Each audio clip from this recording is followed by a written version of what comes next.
Well, first, let me thank Dr. White for his strong, passionate presentation and point out some points I disagree with. First, he stated that the author of the Qur'an, unlike the author of the New Testament, knew very well the Old Testament. But the author of the Qur'an did not. And given the fact that Muhammad was unlettered, did not study, and like he stated, he was several hundred miles away from Jerusalem,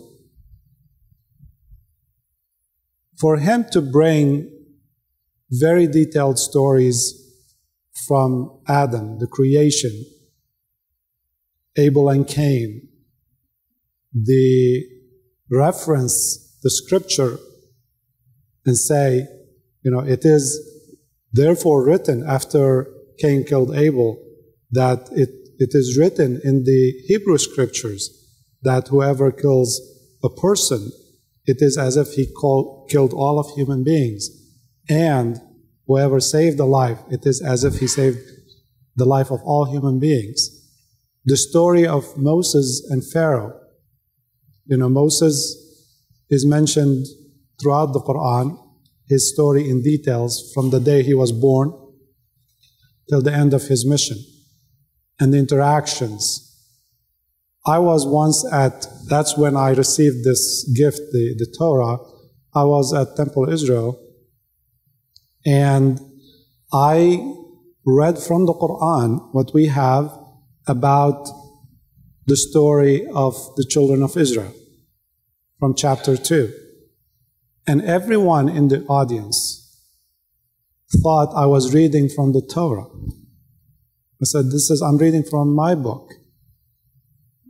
When you say that the author did not know these facts, well, the stories of Noah, the story of Moses, Abraham, Joseph, King Solomon, King David, John the Baptist, his father, Mary, we have actually a fuller, complete story of all of these events than does exist in the Bible. Two things. The familiarity that he has is oral. It's not with the text of the actual, and the differences demonstrate that he's not going from a literary source, he's going from an oral source, especially, and here's the other, I didn't even get into this, but another reason why I have a serious problem with accepting the Qur'an as the Word of God is because assuming you hold what I understand to be the Orthodox Sunni perspective, that the Qur'an has eternally existed and was sent down on Laylatul Qadr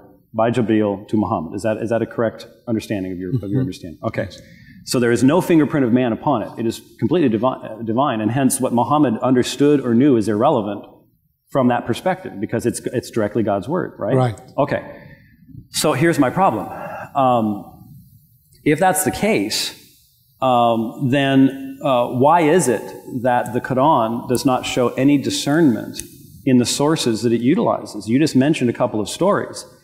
For example, the only place where Jesus speaks from a physical location in the Quran is from his cradle, right? Every other time Jesus speaks, there's no location as to where he's speaking, when, anything like that. He's just a sort of a disembodied voice. But the story of Jesus speaking of his cradle is from the Arabic infancy gospel written in the 5th century. The story of Jesus forming birds and breathing upon them and they become alive is from the infancy gospel of Thomas from about the 3rd century. And these are not canonical. Some of them aren't even Christian. They're Gnostic sources. And I've always been surprised that my Muslim friends will look at Gnostic sources in any favorable light, because the fundamental assertion of Gnosticism is that the creator of this world is an evil God. And you and I agree on anything else, they are out to lunch at that point. And therefore, the literature they produced should also be considered to be out to lunch. And yet, that's where these stories came from. And so I am fully aware that the author of the Quran, and the reason I say author of the Quran is I just don't want to get into all the fights about all the Orientalism that's talking about compilations and all the rest of that stuff. That way we can just stick to the subject. But the author of the Quran is well aware of the oral stories, but as you know, makes major changes in those stories. What is missing is the direct knowledge of, for example, the very central assertions of the New Testament regarding who Jesus is, the centrality of his cross, the concept of atonement. All these things are just simply not to be found anywhere in the text of the Quran. Okay. Now, if Muhammad was, like many of us, or all of us, knew how to read and write, and had the scripture, the Bible of his time in front of him, and he was reading it and making up the stories. He couldn't have. Okay? He couldn't have because the Bible hadn't been translated into Arabic yet. Exactly. So when we look at the whole Bible, portions, but the whole Bible. Exactly. So the stories that we see in the Quran, the only explanation is, as he stated and as God said in the Quran, these are, you weren't there, O Muhammad. You weren't there when, the priest disputed about Mary, who's going to have custody of her when she was in the temple. You weren't there when, God called on Moses on Mount Sinai. But we're giving you what happened, okay? Now, these stories, some of them have been lost. They were not in the canon. Unless you can affirmatively say every fact and every historic event must be in the canon that you have, in the Bible that you have, and every document outside this canon is proven false. To us, it's not proven false. There are segments of truth that you don't have in your canon, but it exists in other books, and that's why other Christian churches still want to have and include other... I don't know of any Christian church that wants the infancy gospel of Thomas or the Arabic infancy gospel in their canon. But the point is, are you saying that when the Quran does draw from these other sources that are non-canonical and says to the Christians... It's not drawing from them, it's drawing from God. God is speaking, but God knows what actually happened, and the fact that some of these other sources have recorded some of these facts does not negate the fact that God, who knew what happened, actually inspired it. That's your presupposition. Yes. You realize that when we look at it, we're not starting with that presupposition. And we have to start with the presupposition of this book is claiming to be from the same God that gave us these preceding scriptures. But so why would there be a lack of knowledge? If your gospel does not contradict the idea that Jesus spoke when he was infant, when he was just born, and that you claim he is capable of raising the dead, and the Quran says that too, but you want to reject that he was, when he was 5 years old or later, would shape from clay birds and breathe into them and they fly away. You don't have that story, we do. Does that story contradict with the ability of Jesus to do what you claim as? The point is, we do have the story. We know where it came from, and we know it comes from unorthodox sources. And what you're saying is, well, if it ends up in the Quran, it doesn't matter. It couldn't have been from any of those other sources. And the interesting thing is, a lot of the people you were quoting when you're talking about the New Testament and errors, they would never accept this kind of argumentation. This is where I'm afraid we've got that different weights thing going on. And before you respond to that, so that you can look at it, I wanted to do this. I always do this in a debate. I'm just going to take a second. But I want to give you a gift. This is a Bible. It's the New American Standard, if you're wondering. It is the one if you could find me a Quran that looks this good, I would be very, very pleased for that. But this is the New American Standard Bible, and the folks here heard my comments during the preceding portion. And here are both books I mentioned to you, both by Dr. Michael Kruger, Can Revisited and The Question of Canon. He's the president of RTS in Charlotte. I think you'll find them to be extremely useful. So thank you so much. This is wonderful. So, I'm sorry, I didn't mean to. Okay. So let me first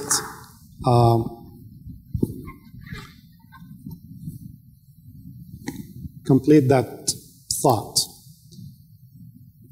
If your supposition that the only source for what is in the Quran has to be somewhere written by, in some scriptures, by somebody. Okay? No, that's not my presupposition. My presupposition is that... But you're saying, well, he brought this story from this source or that source. And we, in Islam, we don't say that he brought even the stories of Adam or Moses or Pharaoh from the Bible. He received them from God. I know. And the same source, God, who is eternal, who knows everything, past, present, and future, was there. He knows if Jesus spoke as an infant or not. Well, I understand that, but what I'm saying and is... it still stands in the future. If we find a gospel in in Aramaic, of people who wrote it in the time of Jesus, we might find something. Well, I think this. Actually, I think with the New Testament, we come right up to that very time period with the Gospels that we have. But let me ask you: did you have any comments about what I mentioned in regards to the transmission of the text and what is said by Sahih al-Bukhari and the Uthmanic revision? Do you understand what I'm saying when I say I'm very concerned about a revision situation where you're burning the preceding materials, and that's very different from how the New Testament was transmitted to us? Do you see where there's a difference there? I'm not concerned at all, because I know that in the time of the Prophet himself, there were official writers, scribes, who the Prophet commanded them to write only the Qur'an as he received it.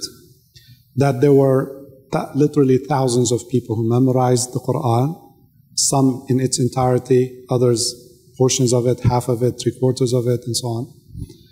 And I'm very sure, 100% sure, that the first generation of Muslims were absolutely not reliant on written text, because they received it directly from the Prophet and memorized it and heard it again and again and again and again from him. Could you explain the concern? The idea to write it down was a secondary attempt to make sure it is available to people who are in other parts of the world, not the people in Medina who knew the Quran by heart. Now, the individuals that you are suspecting they may have changed, you're saying maybe Uthman. Uthman was basically one of the closest to the Prophet. He was his son-in-law. He was beloved by the Prophet, trusted by the Prophet, and it is... As was Abdullah ibn Masud. He was one of the closest to the Prophet. In fact, the Prophet said that if you want to learn the Quran, one of the 3 people he pointed to was Abdullah ibn Masud. And Masud clearly had, all the early tafsir literature records numerous razam what variants. Abdullah ibn Masud had, he made in his book. Ali ibn Abi Talib had his, Abdullah ibn Masud had his, and what Abdullah ibn Masud used to write on the margins, okay, hadith that he heard from the Prophet, okay? And when they asked him to bring his, he said, you can't use mine because I have written hadith in the margins. I don't want you to mix it up with the text of the Quran. Okay? He wanted his copy. That's his personal copy. Now, if he had doubt, if Ali ibn Abi Talib had doubt, if Ubay ibn Ka'b had doubt, okay, you would have thousands of Muslims who would have had doubt. But these are the trusted writers that the Prophet himself appointed. They came together as a committee and put it together. But Abdullah ibn Masud wasn't a part of that committee. Ubay ibn Ka'b wasn't a part of that committee.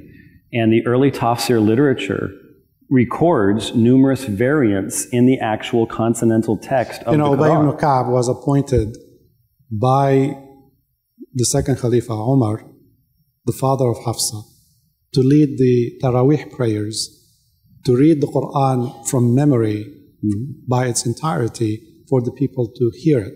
So, Ubay ibn Ka'b. Yeah. So if he said or read anything different than what everybody knew to be from the Quran, he would have been removed, corrected. But and yet he had a different number of surahs. Let me ask you, please, why does Bukhari say that a large portion of the Quran would be lost if more of the Qur'an died as they did at Yamama? If what you're saying is true and you had these writers and it was already written down, why does Bukhari say that? That's a Sahih hadith. Bukhari, who came much later. 270 years. Right. 270 years is a lot of time. He is making a story about those days where he wasn't a witness, but he is quoting a chain of people going back to say that what was the concern of Umar talking to Abu Bakr about why we should compile it. He said, because yes, we have thousands of people who memorized it, but we have lost several hundred who memorized it in a battle. So by the end of this generation, who guarantees that we will have people that know exactly every verse of the Quran?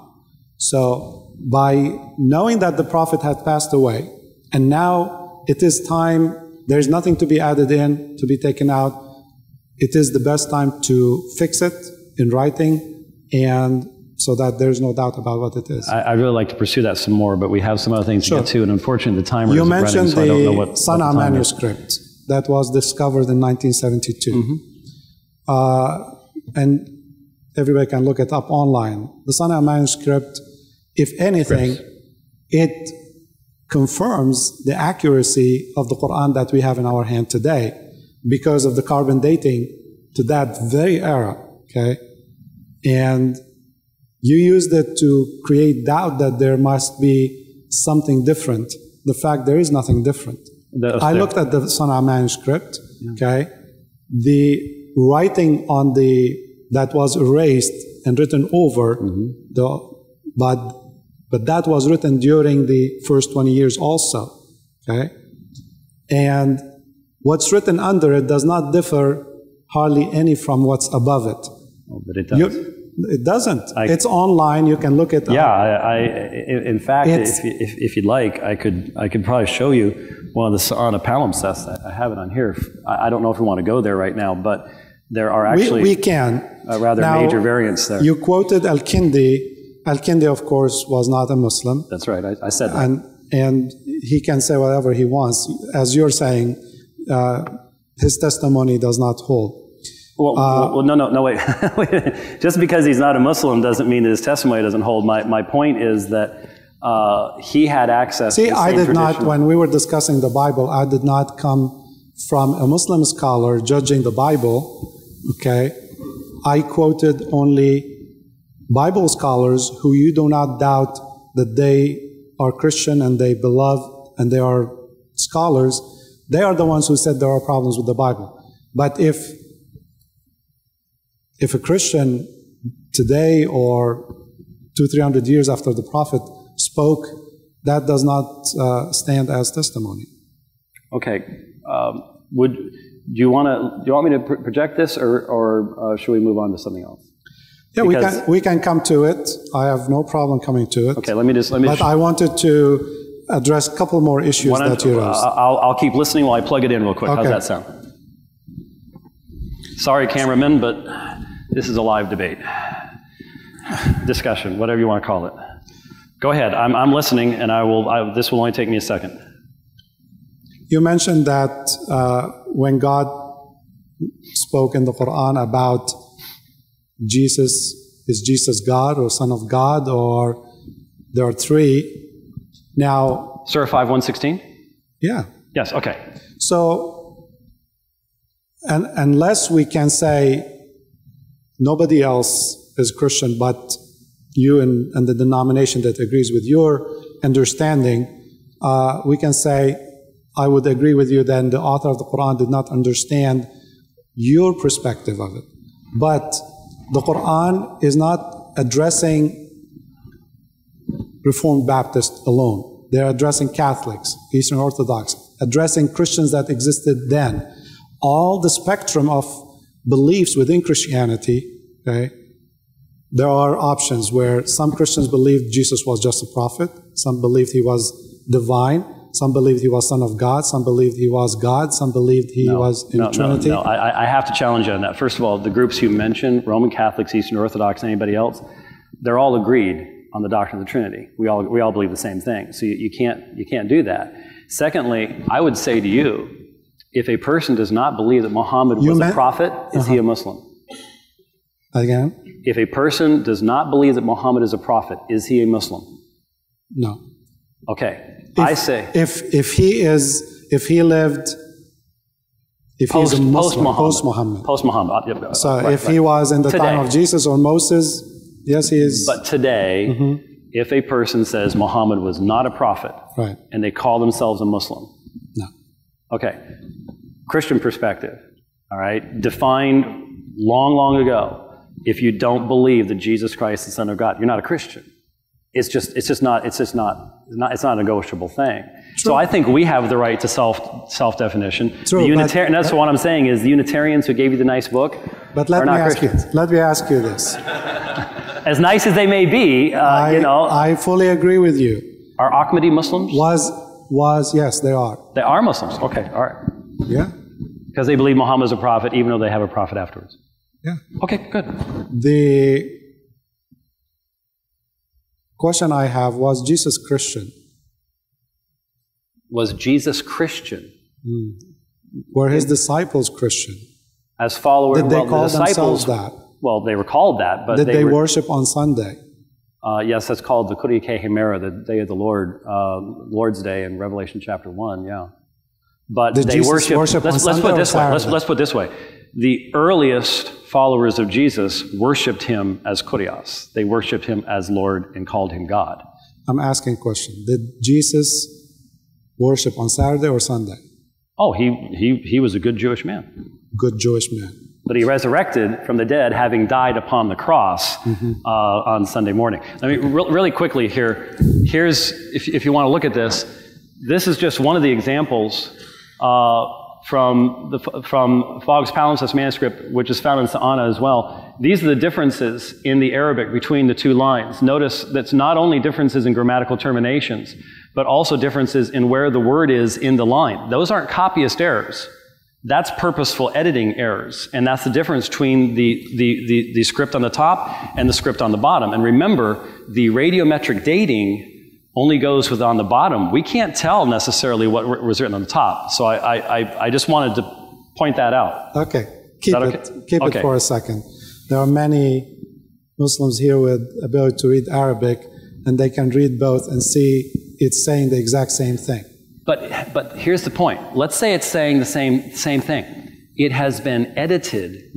Not only this is not. See, in the New Testament, what we have are scribal errors, where due to seeing similar endings at the end of a word, or seeing similar endings at the end of a word, you skip a phrase or something like that.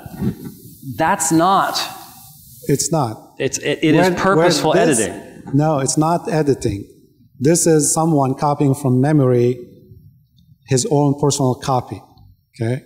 How do you know that? How do I know that? I have seen this problem before, where in the present time, there were slaves that were brought from Africa to America several hundred years ago who had memorized the Qur'an. They didn't have a hard copy in their hands. Okay?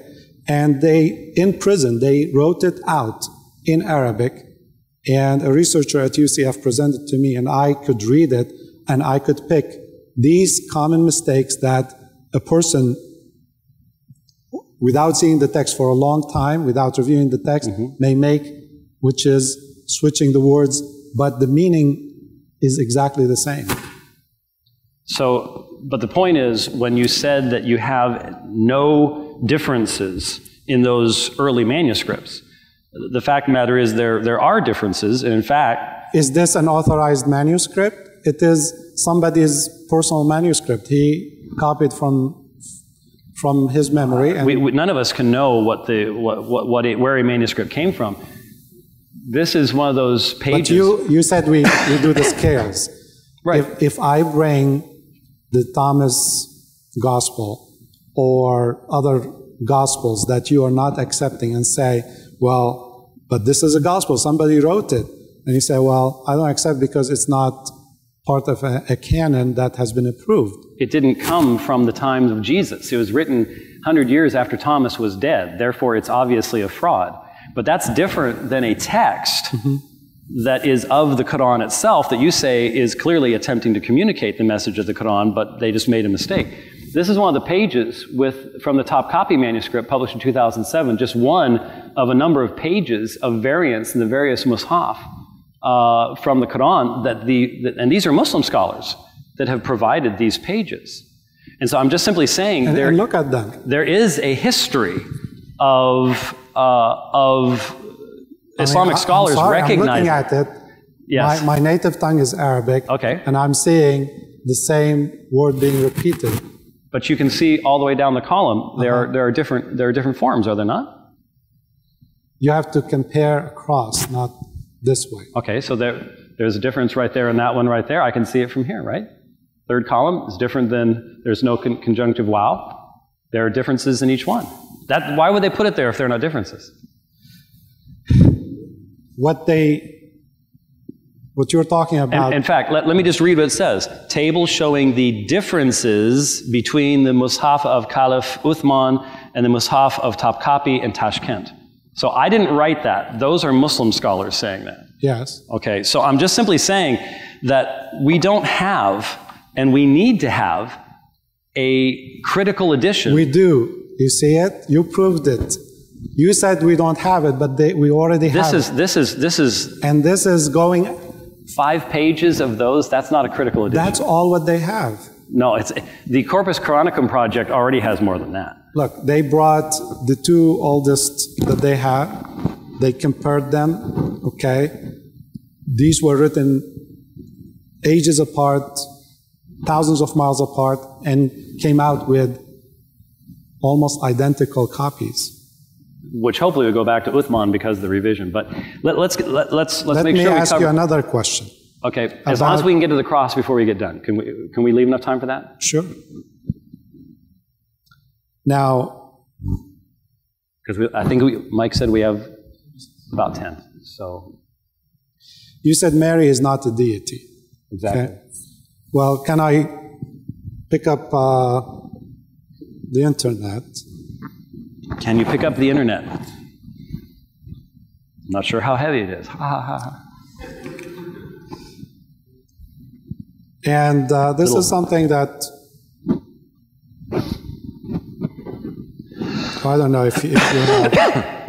So, yes, I said Mary is not a deity in the Bible. I said that there was already a level of Marian devotion in North Africa at that time that has been sadly greatly exceeded by Rome's later dogmatic statements. But even to this day, even with the push to have Mary defined as a co-mediatrix and co-adjutrix with Christ, there is still a strong assertion that Mary is not a deity. So that I think is very, very direct. And my reason for raising 5.116 is because I would like to ask you, while you're thinking about that, is there any place else in the Quran where you can define the 3? Say not 3. Who are the 3? If it's not Allah, Mary, and Jesus, who are the 3 according to the Quran? So here, do we have connection? Oh. Sorry. It shouldn't be. There you go.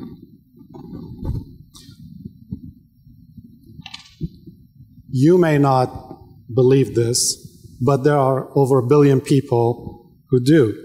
And they happen to be with the older tradition, where... The Bible is the oldest tradition. Okay. Let me assure you. But see, the Qur'an is not just addressing what you may have in a book. The Qur'an is addressing what the people believe and think. Okay? It's not concerned... You can have a book and nobody has it, until the printing press. How many people did have copies of the entire Bible? It wasn't a public thing, right? So he had to address what people heard and saw and did. And here we see that Mary is considered the mother of God. Yes, there's a background to what Theotokos means. So Mary has been venerated since early Christianity and is considered by millions to be the most meritorious saint of the religion. Christians from Orthodox, Eastern, and Oriental, Roman Catholic, Anglican, and Lutheran churches believe that Mary, as mother of Jesus, is the mother of God. What does that mean? That Jesus, when he was born, was truly God. Not that Mary gave birth to God and brought God into origination. But the Dr. entire White, argument, there are people who are kneeling to Mary, worshiping Mary, and saying, "O Mother of God." today, that is the case. Has been the case for centuries. But when Since before Muhammad. So you're admitting that that Surah 5:116 is identifying the three as Allah, Jesus, and Mary, right? It is, because that's a practice being done by So there is Orthodox, no Eastern, and Oriental, by Roman Catholic, by Anglicans and Lutherans. So that's more than a billion the Lutherans people in the world. audience just fainted, but I didn't try this. well, yeah, it's Wikipedia. You got to be a little careful on theology there. Okay, Wikipedia is not overly reliable. But my point is this.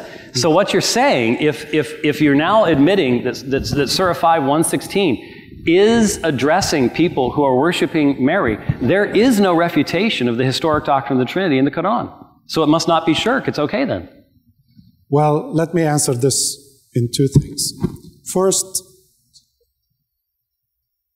you asked if the author of the Qur'an really knows what you believe. Yes. I'm not going to be the judge to judge you. It is God who judges you. So I cannot accuse you of shirk. Okay? I cannot say, James, because you are believing this Trinitarian monotheism, that you are committing shirk. Okay. It's not my job. I'm not the judge. I'm not God.